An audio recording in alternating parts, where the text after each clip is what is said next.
İyice olgunlaşmış eriklerimizi topladık. Şimdi saplarını ayıklıyoruz. Çok çürük varsa onu ayıklıyoruz. Özellikle çok olgunlaşmasını bekledik. Böylelikle normalden daha az şeker koyacağız. Kendi tadıyla güzel bir marmelat yapacağız. Toplam 6 kilo eriğimiz vardı. Her tencereye 2 kilo olacak şekilde böldük erikleri. Her tencerenin içine 1 bardak su ekliyoruz.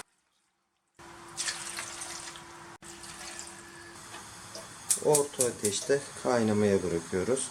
Yaklaşık 20 dakika kadar kaynatacağız. Eriklerimiz olgun olduğu için 20 dakika yeterli olacak.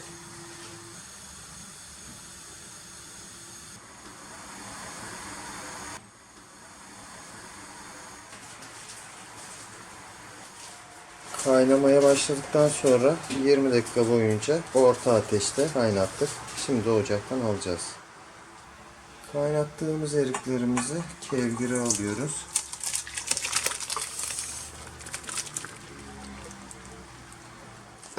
Kevgirden geçirerek erik çekirdeklerini ve kabuklarını ayıklamış olacağız.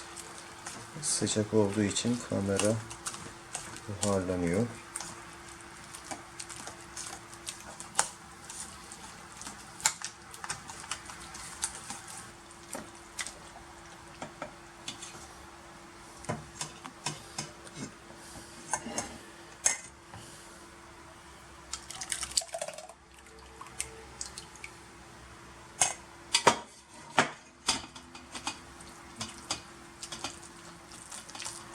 Erikler soğuduktan sonra elinizle de kevgirden geçirebilirsiniz.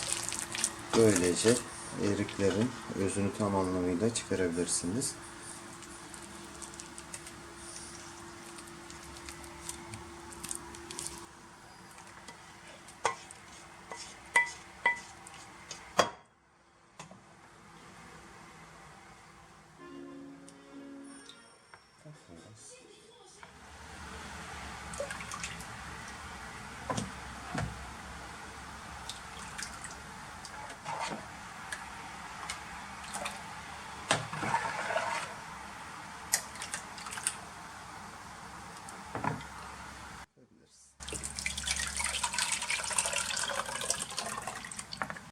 Erikleri 2 tencereye aldık.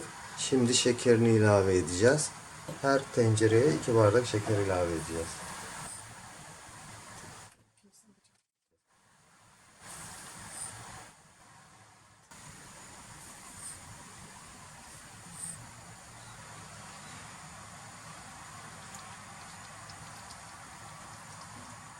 Kaynamaya başladıktan sonra kısık ateşte yaklaşık 1-1,5 saat kaynatacağız.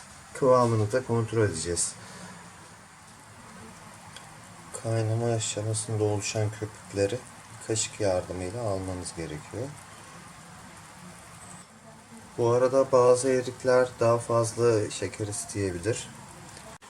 Ortalama 1 kilo erik için 1 su bardağı şeker kullanılır. Ama dediğim gibi eriğiniz çok tatlı bir erikse şekerini biraz daha azaltabilirsiniz.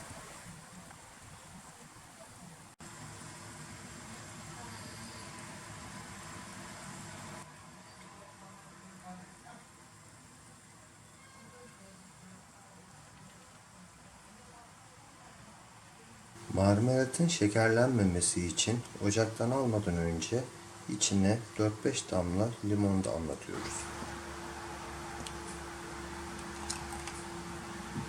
Evet, ocaktan aldığımız marmelatı şişelere dolduruyoruz. İlk sıcağı çıktıktan sonra kapağını kapayacağız. Kapatacağız. Yaklaşık yarım dakika kadar beklemek yeterli. Marmelatın sulanmaması için bu bekleme süresini uyguluyoruz. Sonrasında kapakları sıkıca kapatabilirsiniz.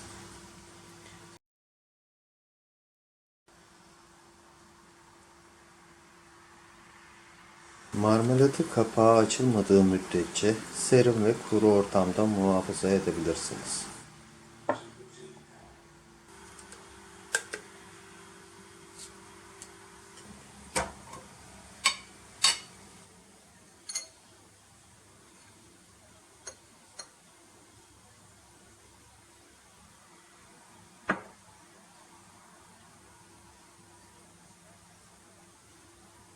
Marmelatımız oldukça güzel oldu arkadaşlar. Umarım siz de denediğinizde güzel sonuç alırsınız.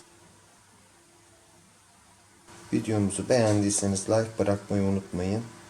Bir başka çalışmada görüşünceye kadar hoşça kalın.